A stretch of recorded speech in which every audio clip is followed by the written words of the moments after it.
Hi friends, பார்த்தீங்கன்னா மாடி தோட்டத்தில் நம்ம செடி வச்சுருக்குறோம்.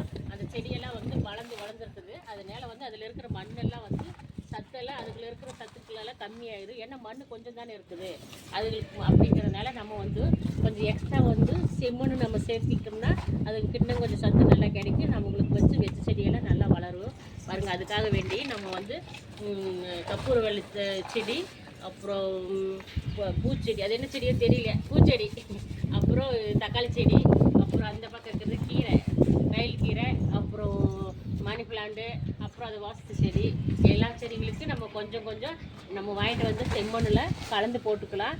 ஏன்னா வந்து அதுக்கு வந்து நல்ல உரமாக வந்து நம்ம காய்கறி வந்து மண் எக்ஸ்ட்ரா போட்டால் தான் நல்லா வளரும். ஃப்ரெண்ட்ஸ், நம்ம வந்து இது விலக வாங்கிட்டு வந்து மண்ணு தான், நம்ம வீட்டு தோட்டத்தில் இருந்தாலும் ஒன்றும் இல்லை. 15 கிலோ 10 கிலோ பாப்பா, 10 கிலோ வாங்கிட்டு வந்து இப்போ நம்ம இருக்கிற செடிங்களுக்கு போட்டுக்கலாம். நீங்களும் இது மாதிரி வந்து ரொம்ப நாளைக்கு ஒரே மண்ணை வச்சுருக்காங்க, கொஞ்சம் கொஞ்சம் மண் எக்ஸ்டெண்ட் பண்ணிக்கிங்க பாருங்கள். அதனால தான் இது வந்து இப்போ நாங்கள் வாங்கி போட்டுக்கிட்டுருக்கோம். ஓகே ஃப்ரெண்ட்ஸ், பாருங்கள் எல்லாத்துலையும் கொஞ்சம் கொஞ்சம் போட்டாச்சு. இப்போ நம்ம போட்டு தண்ணி ஊற்றணும்னா